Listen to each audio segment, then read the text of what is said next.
Yeah, this the bunker. This the bunker. Welcome to the bunker. This the bunker. Yeah, this the bunker.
Good people, what's up? Let's go. Listen, happy Wednesday. It's your boy Murph, aka Mr. Motivation. We streaming live on Facebook, we on LinkedIn, and we are on TikTok.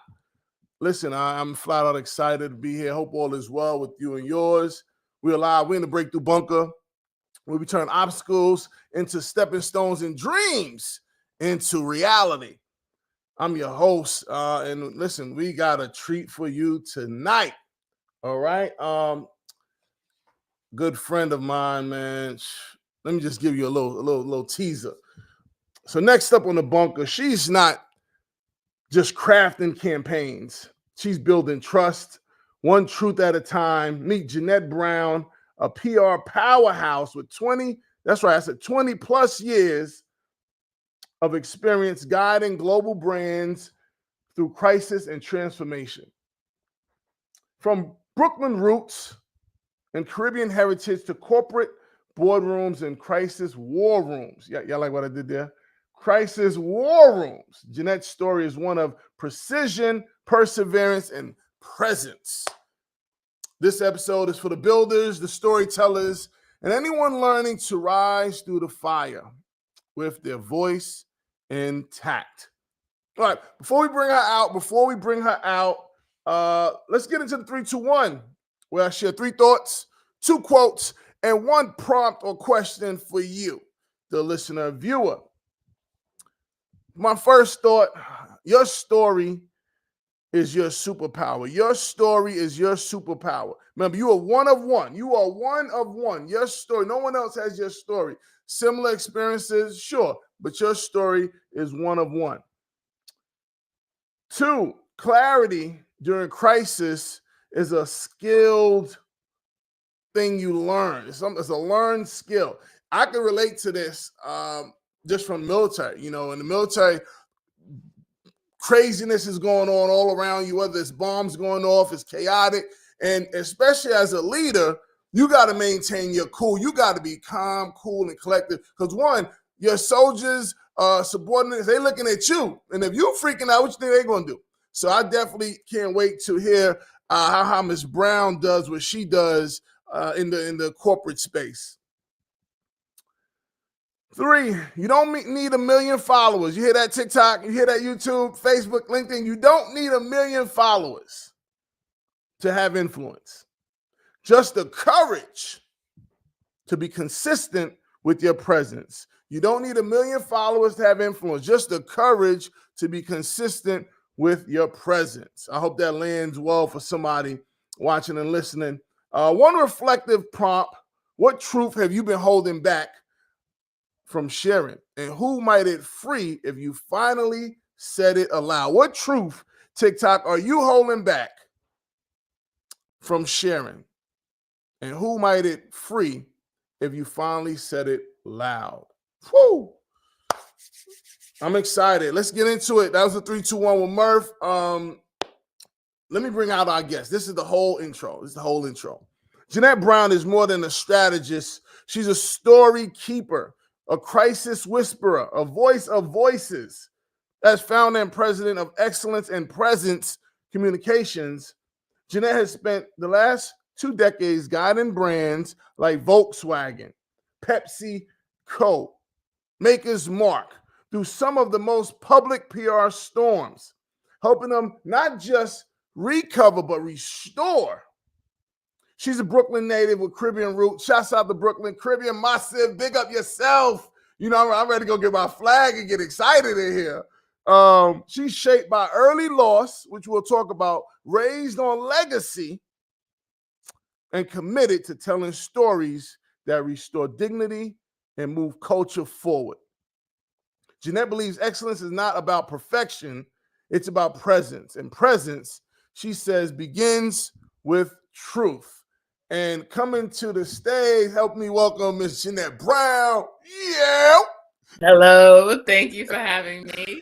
What up, girl? To be here. That was a great intro. Hey, listen, shouts out to the team, man. You know, I got a squad behind me. Definitely.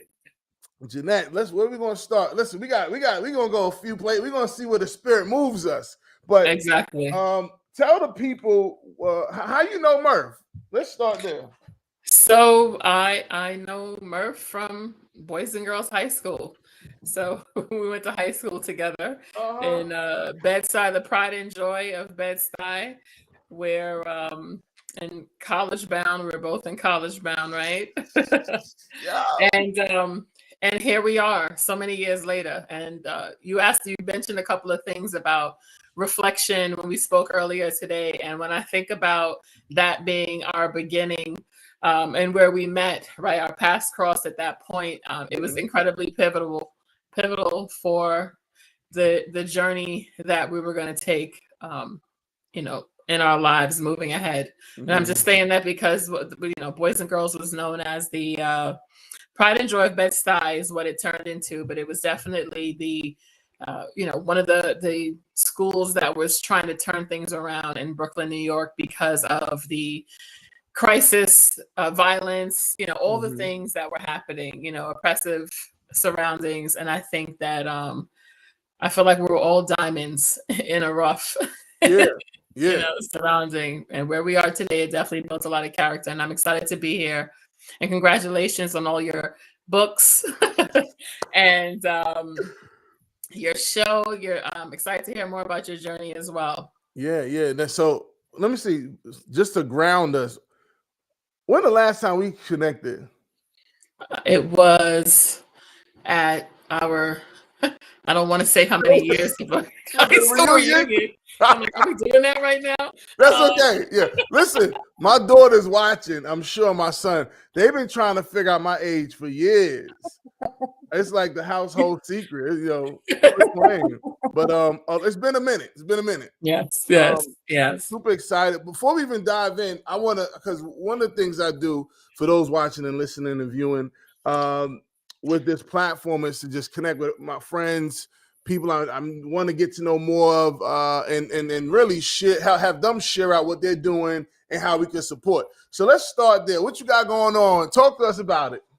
So thanks again for the great intro. I'm currently running my own consultancy. It's a PR, marketing, and consultancy, and I am still managing brands, some on the corporate level, a lot more on the smaller, more marketing and influencer, the influencer world, which is what I've done a lot of executive visibility. So helping executives elevate their voices and their theories, philosophies within their organizations, as well as helping them find their voice, and then brands and influencers in getting the word out. Being on social media, you don't need to have 1 million followers. You just need to have the right ones and be influential and know how to tell your story and stand out. So that is what I'm doing today. Awesome. I dropped in the chat. I'm probably gonna type YouTube and Facebook. Excellencepresence.com. Beautiful website. Our campaigns are strategic and influential. Yes. We might need a consultation, girl. Listen, let me know. Yes. Well, listen. I like to start in the beginning. So talk to us about how you grew up, man. So I grew up in Bushwick, Brooklyn, in a Caribbean household. right? Education was everything, and growing up in the '80s in Brooklyn was interesting. Mhm. But my household, family, culture, and roots kept me grounded, and navigated just life in terms of losing my mom, like going away to high school, going away to college. I lost my mom the first year I went away, so I didn't realize how important those first, less than 20 years of my life Wow. was going to be. But those are the things that have taken me to where I am today. I Mm. remembered pretty much everything I've experienced as well as was taught, because a lot of those people still aren't around today, and Mm. so their words have impacted my journey. Wow. So you was at what college you go to? I went away to SUNY Morrisville, and ended up having to come back home and went to BMCC and Hmm. finished at City College with my bachelor's. So when you lost your mom's year one of college, Yes, so yes. talk me through, because I teach. I'm back in the classroom. I've taught middle school, high school. I'm in college now teaching first year experience. Okay. It's pretty fruitful, recognizing I dropped out of college and now I teach how to be successful in college. No, listen. But a lot of my students, they some of them struggle with like maybe it's the why, staying there, and all the elements. Now you suffered a loss in year one. How did you handle that and keep pushing forward?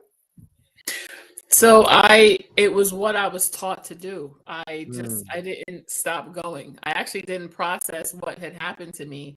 I just knew that the plan was to finish school, right? Like that Okay. is what I was taught to do, to finish school and keep going. And it was the thing that actually motivated me to have experienced that loss. Because at the time, everyone around me was still, some people, couldn't come out after 10 o'clock. They couldn't hang out on the weekends. And here I am, like, living an adult life and figuring out how to thrive and survive. Mm. So that was the thing that actually drove me, was that it was the plan. It was like, wait, but I'm still supposed to go to school and I still got to get a job. And I really got to get a job that's going to take care of me now. Cause there's, Mm. there isn't, my mom, she was the lead, the head person in our family. So she wasn't Mm. there anymore. And it was time for me to step up. Now, growing up, was your father? It was a two parent household. Well, for a while. So my father was in, my parents were together until I was about 12. And Mm. then they separated. And then 5 years later is when my mom passed. And Mm. then my dad, he continued to be in our lives, but he had other children and there were other things going on. But he was still present, but not in the same capacity that my mom had been. Mm. Interesting. Who was your role model growing up? So that's I would say my aunt, but at the time I didn't realize that she was my Mm. role model. And so my mom passed away and I ended up living with someone who was actually my cousin, and she was, the person who like gave it to you straight. Like she's like, well, you gotta start paying rent. I was like, my mom just died. It's like I just got the news. It's an hour later, and she hit me with like reality.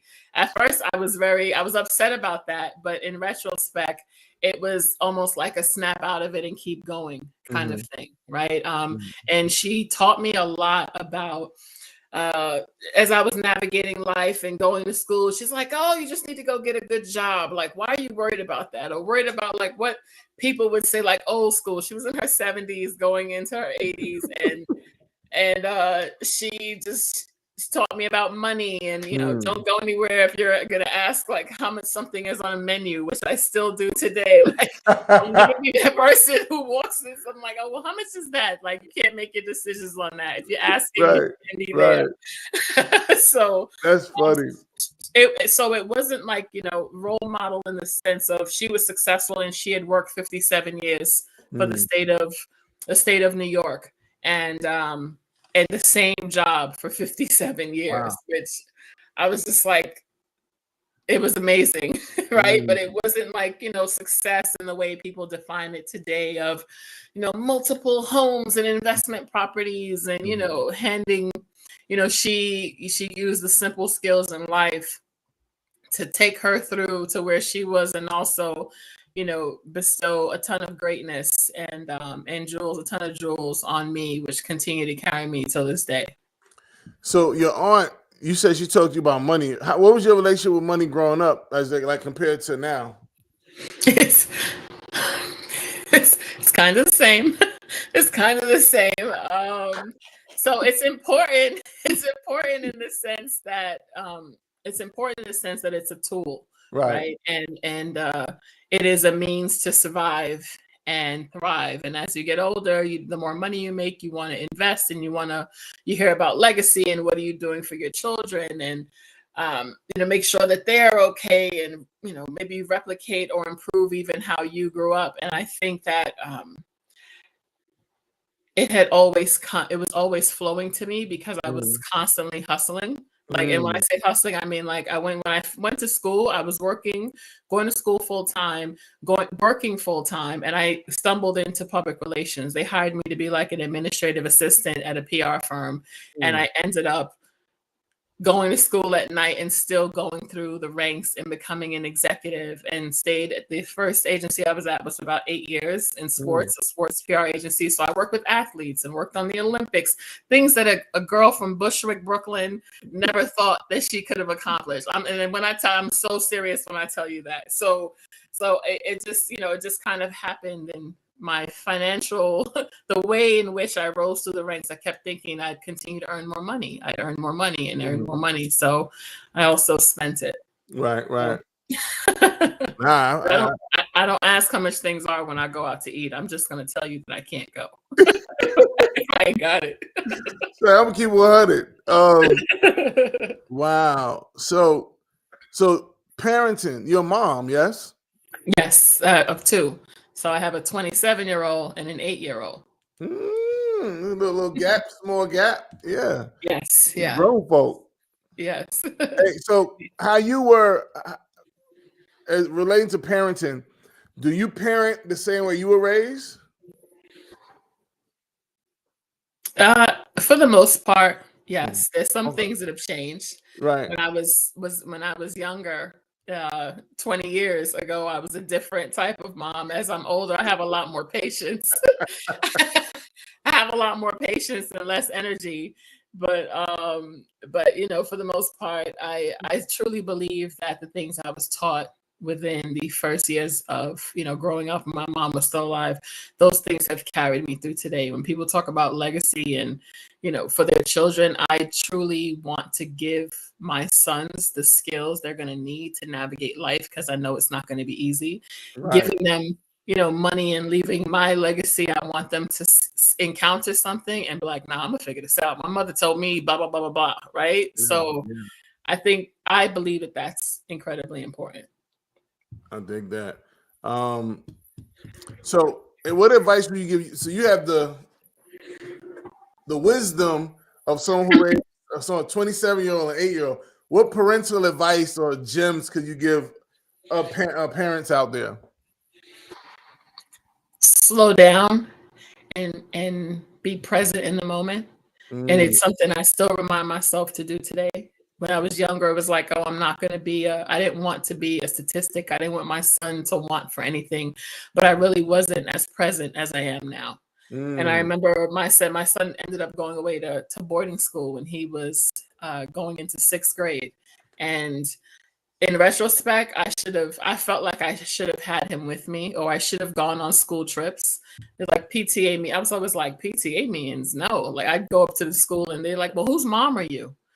Whose mom are you? Right. So I just felt like providing and having whatever it is that we needed was more important. And I was with my son's father when he was younger, and we still decided that, sending him away was the best. I didn't agree with it, but at that time I was definitely chasing in my career, going through the ranks in corporate America, and having time wasn't something that I was just like, no, okay, he can go away. And at the time it seemed cool, right? It was something that allowed me to connect with some of the executives and people who didn't come from Bushwick, Brooklyn, right? It allowed me to feel as though, whoa, my son's in boarding school, right? Like, I'm doing okay. And that's, if that's a belief that I could change, that I can go back and change, he'd have been better off. He'd have been better off in Bushwick, and he'd have been better off in Brooklyn and growing up around his family. The experience is priceless, but the things that, a high paid education and experience cannot give you in life. And that's just my 2 cents. No, I'm here for all those cents. Now, your family's from the Caribbean, right? Yes. How much of an Jamaican, influence did Trinidad. your household, your Caribbean influence you?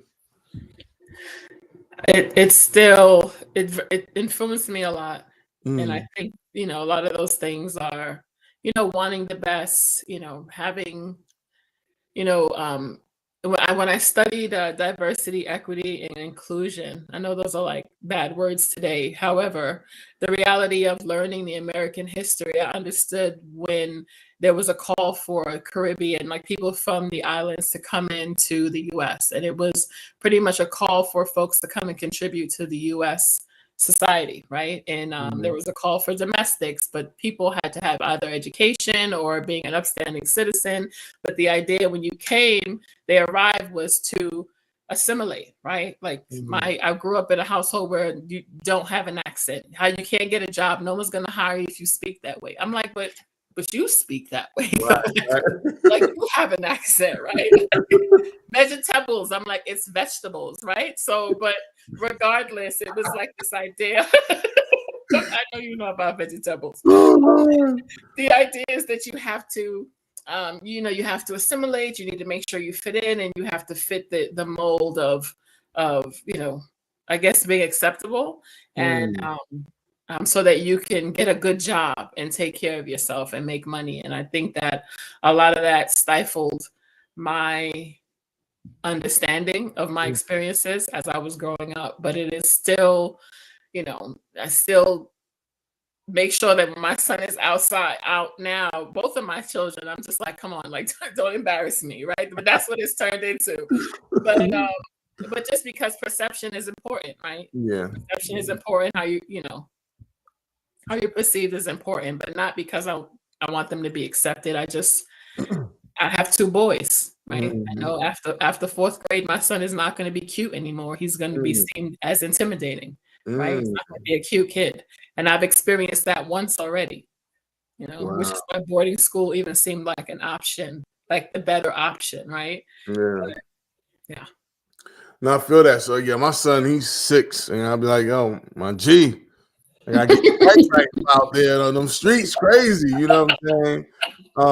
And I always tell them I'm here to protect your potential. And oh, that's amazing. Yeah. That's amazing. And I mean, even what you said earlier. So my primary role in life now is a stay-at-home dad. So That's it. I'm the chief operating officer of the kids. I love it. And I think I tell my kids the present that I give them is being present. You know what I'm saying? Being at the thing, showing up. They already know I'm rolling up. Yes. And the cool thing is that like my son, like, your dad, you coming, right? I'm like, you want me to pull up? He's Oh, that's amazing. Oh man, accustomed to you being there. Oh yeah, that's my squad, man. And just even and anything you do is like they're your biggest supporters. You know what I'm saying? I got before so I'm into my music now, and before I even like all the way got my whole set down, they be knowing it. I'm like, Daddy, you missed the part, but really, So they are. That's great. So they know your songs. Oh, heavy. Hey, and they're great. Also, I listened to a playlist, a few playlists that you created. I was like, okay. I appreciate it. I was actually just in Pawtucket, Rhode Island, had a show Saturday. That was pretty cool.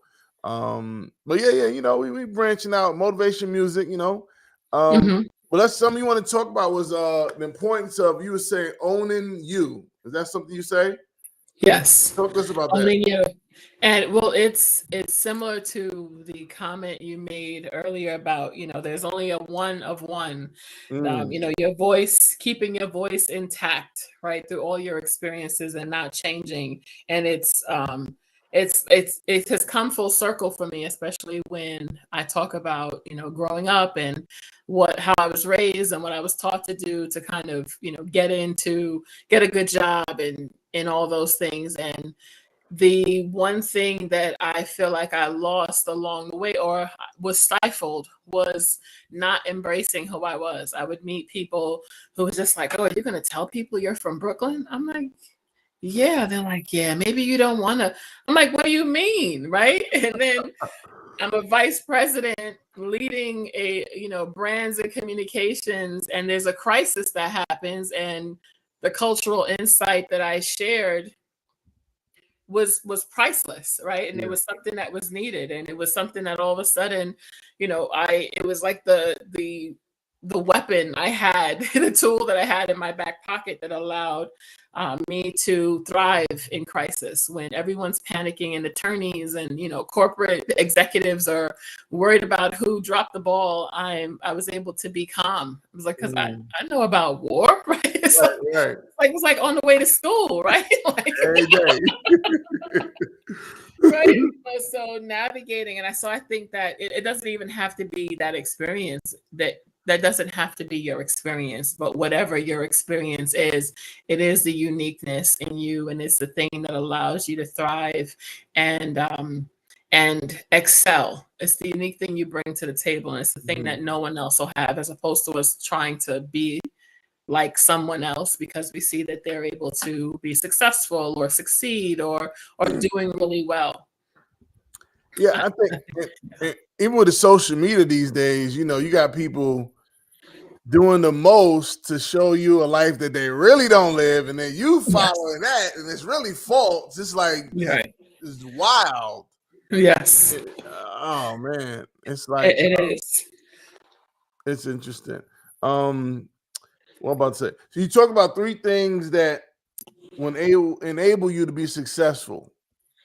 You had 3 things. What was your 3 nuggets? Yes. So the first thing I think is to take care of you, right? And that includes not to stifle your voice, whatever you are, whatever makes you feel full, whether it's, working out, also giving yourself grace because, this is the first time anything that we're doing in our life. It's the first time that we are, experiencing this life. And I think that it's important to fill your cup as one. 2 is to find what you're passionate about. If you're going to pursue something and you want to be really good at it, let it be something that doesn't feel like work for you.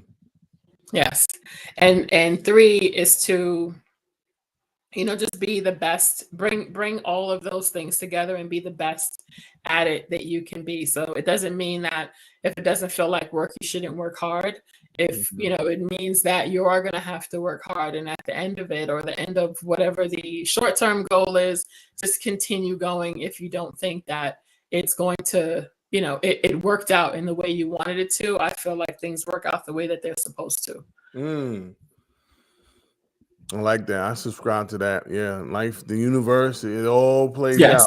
And I remember it was something I was watching or reading. It talked about sometimes in life you'll be pursuing something, and you think like, "Damn, I made the wrong choice." Like, there's no wrong choice. What you did, you were supposed to do to keep you on the path where you're supposed to go. Yes, and that's an interesting take. But so let's get into this career of yours, my friend. Did you say you stumbled into it?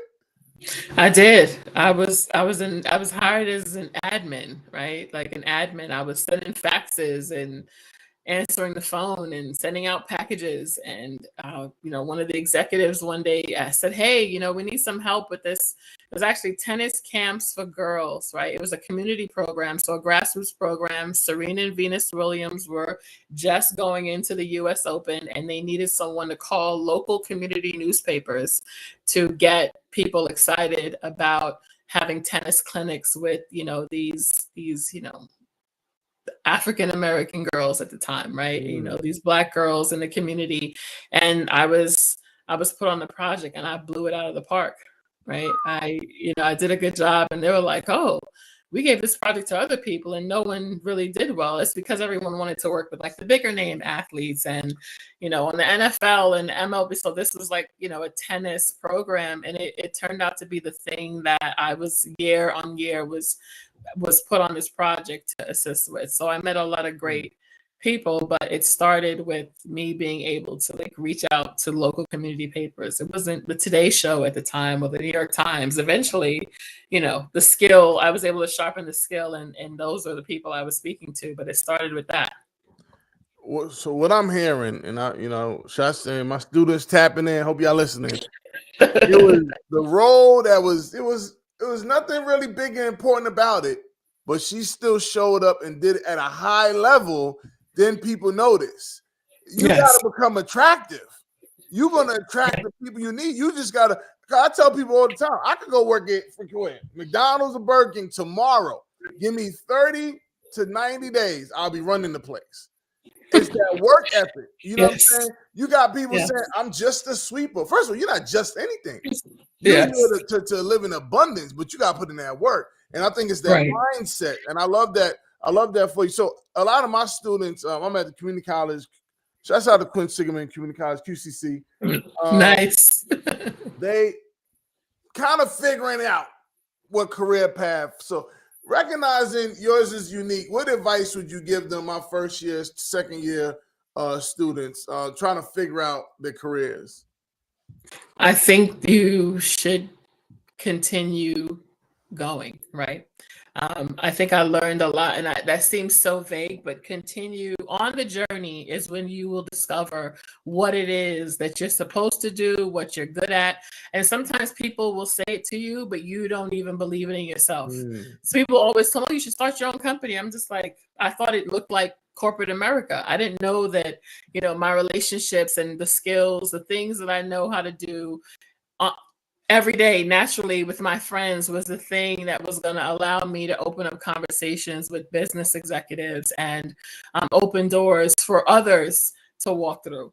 And I was going to school to be a nurse, right? I was going to school for nursing. By the time I got to BMCC, I was going for early childhood education, but I was working at a company where I had no idea what PR was at the time. I was like, what are y'all doing over here? Like, okay, what do you need me to do? Oh, just call these people and get them to write about it. So I think you discover what happens on the journey. You got to be out there. And I'll give you the second follow-up to that is I recently moved to Georgia. So moved to an area, don't know anyone, right? Atlanta. I know folks, but in where I am in my life, I'm starting all over again. In this experience, I'm now working at a local church part-time. And the reason for that was to meet folks in the community, meet people in a non-pretentious environment, right? And still be myself, right? Still be myself and meeting folks. So I think, the advice is it doesn't matter what you do.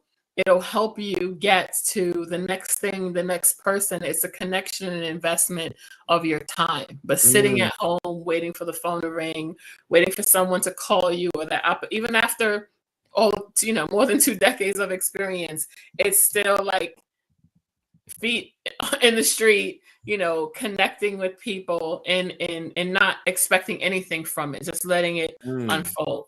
And that's a lot of faith, right? That's a lot of faith to have. And it's like to think that things are just going to work out, but they do, right? No, I subscribe to that. Like what I'm hearing is build out your network. Networking is powerful. Have faith. Yes. Faith is seeing the invisible and believing the impossible. You know what I mean? Yes. Keep going.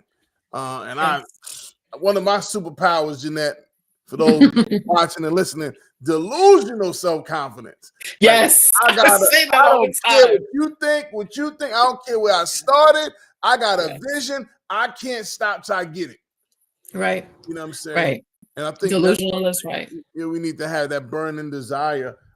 So excellence in presence communications, EPC, that started in 2017. What brought about that? How'd you get there? So I ended up I had my second son, right? So Mhm. my youngest, and decided that this time around I was going to be present. I was going to be present for him, and I thought that, I'd be jet setting and, have help to, like hire someone to help me. And then, I realized shortly after that I needed to be present, truly present for my son. And, I started writing bios, or some of my clients would call me and say, "Hey, Jeanette, we're working on this project." And then I was like, you know what, maybe as opposed to taking time off, let me just start a company. So I started the company. If you build it, they'll come. People did come. I never announced that I had a company. I still haven't till this day, right? I didn't send out "Hey, I'm here." It's been through referrals and relationships, and it's hard, right? So I'm not it is. Right. It is definitely, which is why immersing yourselves in environments where you can share, share my expertise, my skill set, provide my point of view on things. Everyone's like, "Oh, actually, that's interesting." I'm like, "Oh, well, let me tell you how I did, helped Pepsi do this," right? They're like, it's not like I'm not wielding around my experience as if someone asked me for my credentials, but I'm incredibly humble because I know that I didn't do this on my own, right? There was a lot, and I believe in a higher power, and I wouldn't be here had there not been other things working in my favor. Check. No, and that's the IG on the ticker right there, _ excellence presence. Tap in. Yes. Also, let me see. I got another ticker for you, and this is the website we stated before. Oh man, this is good, Miss Jeanette. Let's peel the onion back a little bit, man. Uh-oh. Watch out now. What advice would you give, recognizing where you are now, the journey you've been on, your lived experience? What advice would you give 18-year-old you now?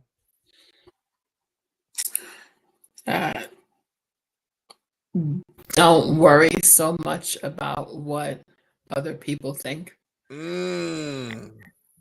at all, really, and believe in yourself. Listen, I really hope that my daughter's watching this, because we be talking about this. She's like, "Daddy, I don't care about nobody. Do you? You know what I mean?" So I'm loving that you said that. What Yeah, other it's people think. what other people think. And it's hard sometimes because in business you need people, especially growing up as, teens or in college, you want to belong, you want to have friends and Yeah. socializing. And I just said the importance of immersing yourself in environments where you can make friends, but you can't, you have to do it without being like, "Oh my God, what are they going to think? What are they going to think?" Right? Or what they can think should be perfect, or it should look like someone else. You got to let that go. You talking to me. You talking. Um, Let me see. You talk about your belief that you would change. We got that. What's the other one I have for you that I was thinking about? Oh, what is one failure that almost made you quit, but instead became a turning point in how you show up today? What is one failure that almost made you quit, but instead became a turning point in how you show up today? So one failure is thinking that when I started my company that the phone would be ringing off the hook, and all the people who I flew first class, different places, or that I broke bread with, and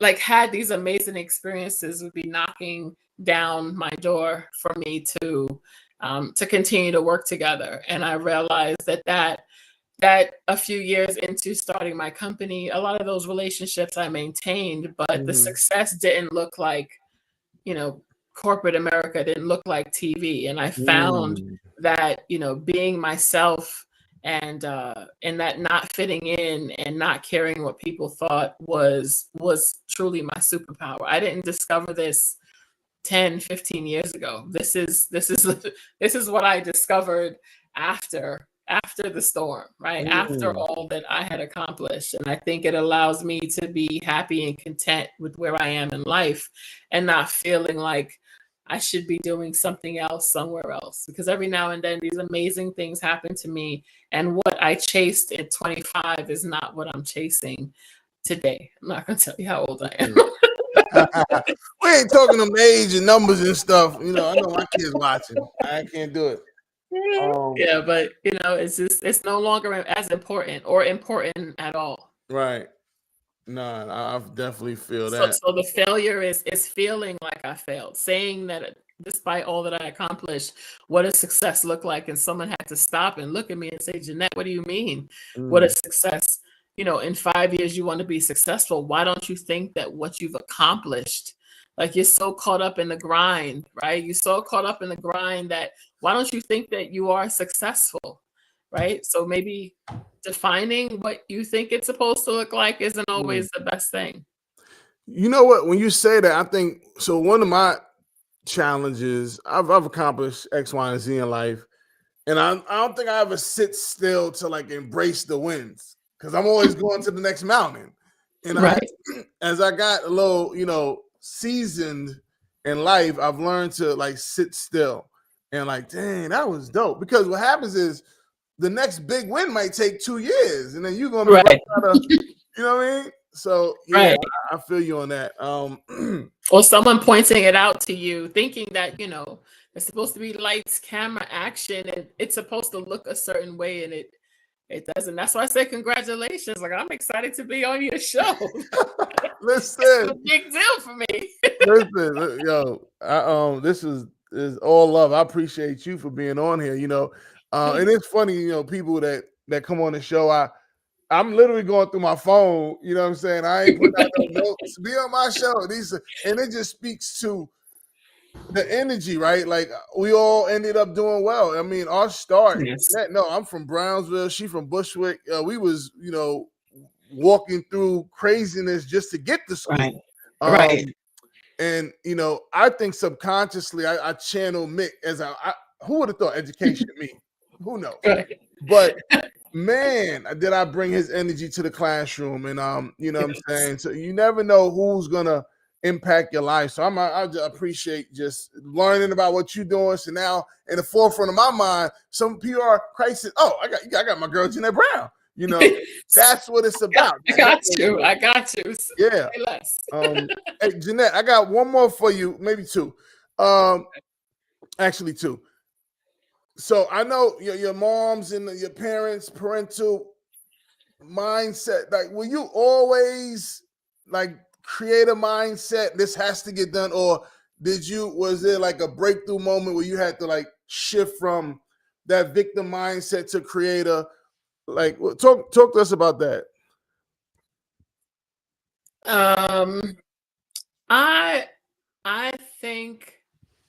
I think it was reverse. I don't think I ever saw anything as felt like a victim mindset until like I actually slowed down, right? So slowed down meaning, so when I had my son and I stopped working, this was 2017, and is when I mourned the mother that I lost in 97. Like the noise was gone, right? And it was then it hit me where I was in life because there weren't all these things. I wasn't trying to make it to a meeting, writing a presentation, you know, like making sure I wasn't late for this appointment. Like I wasn't keeping myself so busy that I actually sat and I could breathe. I then realized that the aunt who had passed away in 2010, who I then realized that she was like my sex. She was a person dropping jewels on me. And then it hit me that all these things I then was like, oh, well, parents stopped, separated when I was 12. My mom then died at, when I was 17. And I then started to put that timeline together and realize that those things shaped me and shaped my perspective because I felt like I hit a roadblock. So that failure in starting my business is I kind of felt like I was a failure. I failed at that point. But it was a lesson. It was a lesson. And slowing down now feels like a blessing. Like when you speak to someone, I call it the vortex, right? I have friends who's like, oh, I only got 5 minutes. I'm like, all right, I need to know this, and this, who are busy in their day. And, they're doing incredibly well for themselves, and you when you ask them about that presence and that stillness and that peace, that where clarity comes in and your ideas come from, they don't necessarily all have that unless they're slowing down and creating the time for themselves, right? Or unpacking the reason why they make decisions. And hopefully this doesn't sound like, I'm not complicating. I just mean like I reflected. I truly had a moment after almost 20 years to then sit and reflect on something that changed the course of my life. And I didn't realize it because I was so busy keeping myself busy, right? Trying to survive, like literally surviving. So that when I stopped, I was like, oh my God, like that happened to me, right? Like, so then maybe I felt like a victim a bit. I had some postpartum depression after I had my son. So here I'm like, oh, everyone's like, oh, you just need to rest. You need to do this. And I was literally depressed. So it felt like failure, but it was then in that moment that I was like, wait a minute, my life isn't what it used to be. And slowing down actually allowed me to see all that had changed. All the people I wanted to spend time with were too old. All the things that I missed, the moments for my oldest son that I was like, I couldn't do that again. And I had to be present this time around. That was powerful. I mean, having that tragedy, but not really, I guess, I don't know if accepting it or like realizing how yeah.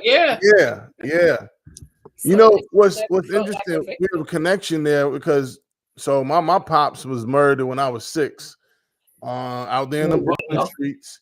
And I never knew him, but never got a chance to know him. And it was a thing I may have acted out or whatever. I don't ever think I labeled it or named the thing. And now, many years later, I'm in the music, and I was at my mom's crib. I'm out in Queens, and I was sitting still, and I'm listening to this beat. I'm thinking about writing a song about mental health, and it just came to me. I never wrote a letter to my dad. I think I need to just talk to this dude. And the song I dropped, it's out on all streaming platforms. Letter to What's Dad. The name of it? It's called Letter to Dad. Okay. Yeah, Mr. Motivation. And that was just, I think, my realization, like this thing was a thing, you know what I'm saying? And it just conjured up all the thoughts. What would I said to him? I should apologize. Like, it was wild. So I definitely connect with you on that piece in terms of like it taking years later to then be expressive or bring it to life. And music has done that for me. That's been my outlet now, It's amazing. And it's inspirational because it's moving. When I listened to, I was like, oh my gosh, I need to put this on rotation. This needs to be a playlist I play often because those are the things we need to fill our cup with, right? To be reminded of, right? Positivity, like those are the things that need, as opposed to someone giving you their opinion. Inspiring. I was really excited to do this because I honestly feel like this interview came at a time where I needed to have this type of conversation. Yeah, I heard it first, man. She in the bunker. And hey, listen, Jeanette, I'm a text message away. We might not have talked the years, but I think it's just having. I'll give an example. I just talked to him the other day too. One of my dudes was going through it, and I hadn't heard from him in like years. And I'm hitting him, he ain't hitting me back. But one of my favorite books, 4 Agreements. I don't take anything personal, right? He may be dealing with something, and I was right. So we talk. He like, yo, I was going through. I'm like, bro. When you going through it, you got to lean on your mans. You know what I'm saying? Like, you got to be there for each other because you got to watch the strong ones. They be the one going through it. Like no one's checking up on them, you know. So I'm super intentional now, especially with my homies. No, yo, what's good? You been to the doctor? You got that nostril? Right. You know, you 41, right. you know. Right. That's what my friends and I talk about. Like, people be like, but no, let me tell you. Are in life though, right? Yeah, because you know, we losing. I mean, this year, I think I buried 3 dudes. Not I buried, but lost 3 of my dudes, healthy, Right. you know what I'm saying, fit. And it's like, dang, and people talk, you got to eat this, you got to work out. Jokers happen like flies just when it's time. Yes. So you got to carpe diem. You got to seize the moment. You know what I'm saying? Shouts out to Beauty Bobby Judalyn. Judalyn, what up? She said, mine too. I'm reading again this week. Yes, tap into that. I appreciate you tapping in. But yeah, we got to check up on each other. Sometimes I might just scroll through my phone and just text, hey, haven't talked in a while. Hope you're well. You're important. Send. That's it. You don't know I need to do better. What that does for the person receiving. They're like, yeah, one day, I want that. I'm just saying, right. You know? Yes, just say hello. Yeah. Man, this has been so fruitful. I hope everybody watching and listening get something from this. Jeanette Brown, again, we got the EPC Excellence and Presence Communications PR Powerhouse. I'm gonna have her close us out with one final question. Whose wisdom has stuck with you? It could be a person, a principle, a powerful quote or teaching that has helped you help guide your way forward. I don't want to be stumped right now. That's fine. That's fine. Hey, listen, I'm fine with quiet. I'm a teacher. That's that teacher quiet. Take your time, girl. Let me go to TikTok. Who that? I would say my father's. He's still alive to this day, but he lost his sight when I was in my 20s, and now his mind is not there. So we haven't spoken in several years, but I would always call him in a panic, and he would always tell me everything was going to be okay. And I'm like, yo, are you giving me advice for like tomorrow? like 10 years from now? I'm like, after all I just said, that's what you're going to tell me? And it is like things always work themselves out. And I found that to be true in my most anxious, like, hurry up and wait moments. And like being present is like, it's a present, but he always would say everything's going to be okay. And I'm just like, yeah, the world's falling apart. And you're like, thanks, Dad. I'll talk to you later. Right. Wait, were you a daddy's girl? I was. I was. So I was waiting for him to come like save me, right? Even though he couldn't see, I was waiting for him to come save me and drop a jewel. And I'm just like, okay, all right, yeah, everything's gonna be okay. Thanks. Yeah. My girl Judalyn said her quote was "Never give up" from her dad. Never give up. Yes. So essentially, that is a translation of the same thing, right? Never give up. Everything's gonna be okay. It's like, oh man, listen, super exciting. Jeanette, anything you want to share? Your closing thoughts? You re-promote? Do what you want. The floor is yours, girl. Yes. I think the most valuable thing I can give is advice and never giving up, right? There've been all the amazing things that I've experienced. The one thing that I haven't done is stop, right? I've had things happen and I just kept going. And sometimes it was to a detriment, but in retrospect, it's the reason why I'm still here. So persevere even when you can't see, the light at the end of the tunnel, or you can't see where you're going. Just don't stop, because then it ends when you stop. Powerful stuff. Jeanette Brown, I appreciate you. Let's keep in touch. Well, you got the book, right? You got the book. Yes, I do. Okay, I need the Amazon review, boo. Yes, I am. Trust me, I told you, your book, the interview, everything is like right on time. So you continue to inspire as well. And thank you again. This means a lot to me. And like I said, it's right on time. No doubt. Well, I appreciate you. Double salute. I'll call you in a bit. I'm gonna stay on and go on TikTok and talk for a little bit. So I'll call you. Okay. All right, girl. All right. Peace. Enjoy. Yes, Take ma'am. care. Oh, listen. Well, that's a wrap, good people. Listen, if this spoke to your heart, share it forward. Take a moment to reflect on today's 3, 2, 1. And remember, your action item, take one bold step forward. And I'm going to add to that from my girl Judaline, from my girl Jeanette. Never give up. All right, follow me everywhere. Let's stay connected. Let's stay inspired. Let's build together.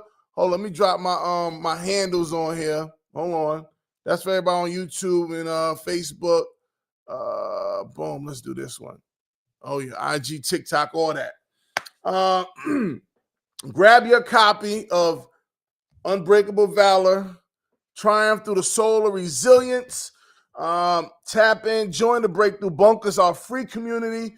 We help you to find clarity, direction, and motivation to live the life that you dreamed of. I need you to subscribe to the Breakthrough Bunker. That's our weekly newsletter for your weekly dose of insight, inspiration, and tools you need to grow and go forward. We also want to hear from you. Let me switch this out. Here's our email. Yeah, all right. Email us. Let us know your thoughts, any questions you have. Share your breakthroughs, man. You share your breakthroughs, and I'll bring it up on the show, talk about you, big you up, shout you out. Email us at breakthroughbunker@gmail. Always know this. Your breakthrough, good people, starts with you. And also, you know, my famous quote, nothing changes if what? Nothing changes. Do remember, it's all about you. Facebook and YouTube, I'm out. TikTok, stay where you are. Dig me. Yow. Love this, baby. Where's my theme song? What? How my man said, play my theme song. Woody. Here we go. Boom. I put it on my hood grown, NY, Brownsville, Bed-Stuy. I done came from the lowest low, still walk with my head high. All my life, I've been through it. Made it out, and I'm getting to it. Can't tell me I didn't do it. No passing L's, we skipping clubs, no taking L's. Yes. Hey guys. Oh, we're gonna talk to TikTok. Hold on, me. Shouts out to YouTube, double salute. I put it on my hood grown, NY, Brownsville, Bed-Stuy. I done came from the lowest low, still walk with my head high. All my life, I've been through it. Made it out, and I'm